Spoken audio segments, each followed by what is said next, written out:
partly because you have something that marks you out from the norm, like a tilt towards autism, because a lot of the people, it was just released with the Tavistock staff. You know, the Tavistock closed down in the UK. That was the big gender surgery performing institute in the UK. How was that closed down? What happened? Government closed it down. So yeah, because they knew that they figured out in the UK that, wow, the rates of transgender transformation requests were skyrocketing. And even the people at the clinic knew that they were rushing people along the transformation pipeline way faster than they should have without proper clinical evaluation. There's 1,000 lawsuits out against the Tavistock in the UK now. Wow. 1,000. Out of, I think, 30,000 transition processes. So what is the difference between the way the UK is processing this versus the way we are? Well, we're still where the UK was 3 or 4 years ago. We haven't woken up to the fact that, you know, all hell's going to break loose on this front with people like Chloe Cole, you know, launching lawsuits. That's the only thing that's ever going to stop this. Lawsuits, absolutely. Yeah. Or jail sentences. So, like, it's absolutely appalling. This is part of the reason that I felt like I've been at war for like 6 months. It's so crazy that what you're saying here, although it's backed by the literature, it's obvious you have an expertise in this area. This is labeled as transphobic. Yeah, this is a transphobic Well, it's even worse than that, you know, because the data, and this was known, let's say 10 years ago before this all became an issue. Ken Zucker in Toronto, he was the world's leading authority on transgenderism. You know, he divided it into 2 parts. There's the autogynephilic types. Those are the guys who get sexual kicks from dressing up in women's clothing and then go do drag queen story hour. Say, well, we're just, you know, pristine and pure. It's like, no, you're not. You're getting a sexual kick from dressing up in women's clothing. And let's not bloody well forget it. And you can't even say that now, but every clinician worth his salt knew that for decades. And then there's another subpopulation, and those are usually gender non-conforming kids. And, you know, like a conservative skeptic might say there's no such thing. It's like, no, there is. So your typical gender non-conforming kid would be, this would be the perfect target for this, would be feminine boy or a masculine girl who's high in trait openness, so has kind of a mutable identity, who's also high in neuroticism. And there's lots of kids like that. And so they don't fit in that well with their peer group. You know, they're tomboy girls or feminine boys. And then if you track a lot of them, some of them develop body dysmorphia. They're not very happy with themselves at puberty because they don't fit in. But Zucker showed very clearly, he ran the transgender treatment clinic at CAMH in Toronto for decades, and he was one of the world's leading authorities in terms of publication. I think he was the editor of the lead journal for years. They just took him out in Canada, fired him and disgraced him, and he battled on the lawsuit front for like 10 years and was eventually vindicated, but he didn't have a political bone in his body. He was a clinician through and through, you know. He wasn't playing political games, documenting autogynephilia. That was just clinical reality. Now it's become verboten to even suggest such a thing. Oh, there's nothing sexual about this. It's like, yeah, right. You're dressing up in lingerie before your mirror at home, tucking your dick between your legs, imagining you have a vagina for a sexual kick. Oh, there's nothing sexual about that. Yeah, right.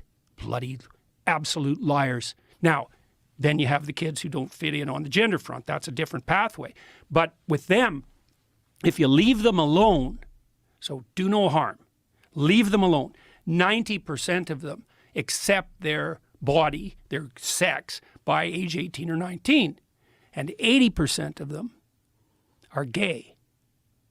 So what that also means is, and the gay community is going to wake up to this sooner or later, is that most of the kids being sterilized and mutilated are gay.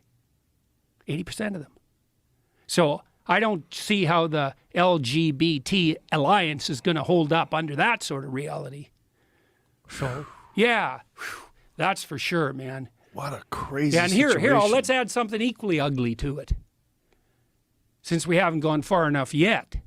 So here, we'll do a little bit of arithmetic. So a while back, Disney executive mentioned on video, this is when Florida went after Disney, was all when this was happening. She came out and said, I think she was head of domestic programming for Disney. She said, well, I have 2 children, 5 and 7. One is trans and the other is pansexual. And I just thought mathematically right away, it's like the chance you have a trans kid is 1 in 3,000. That's not a very high chance. And let's say the chance that you have a pansexual kid is the same, whatever pansexual means. I don't even know how to calculate those odds. But whatever that is rarer than trans, because no one ever even heard about it until 5 years ago.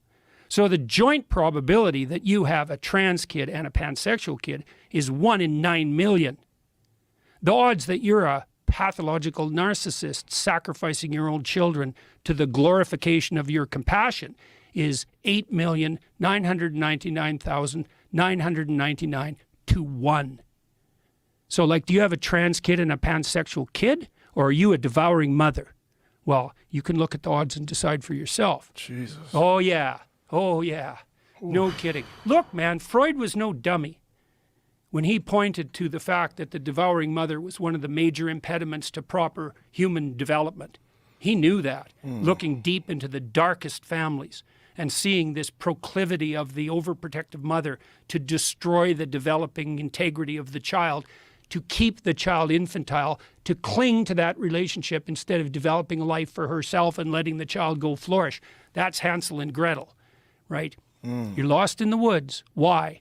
Well, your family's broken up. You have an evil stepmother. So now you're lost in the woods. What's your abuse rate if you have a step-parent? 100 times normal. So you're lost in the woods. Well, what happens? Well, you come across a gingerbread house. Well, that's pretty damn convenient. You need a house. It's more than you could even hope for. It's not just a house. It's a house made out of candy. Well, what's inside a house made out of candy? A witch who wants to fatten you up and eat you. And that's the devouring mother, and that's an old fairy tale. Yeah, no kidding.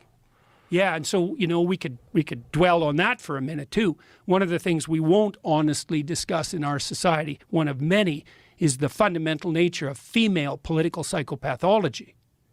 And there's male political psychopathology, obviously. That's what the feminists complain about all the time when they talk about the oppressive patriarchy, toxic masculinity. There's no shortage of toxic masculinity. So is there any toxic femininity? Well, not if the feminine is just the, oppressed virgin goddess whose nature. But how about we don't live in that fantasy world? And we know, yeah, there's female political pathology, the tendency to infantilize everyone, and the tendency to assume that everyone who doesn't go along with the infantilization is properly characterized as a predator. And so, you wonder, why are the universities turning into extended daycares? Well, a lot of the reason for that is that women who don't have anything better to do are turning the university students into the infants they never had.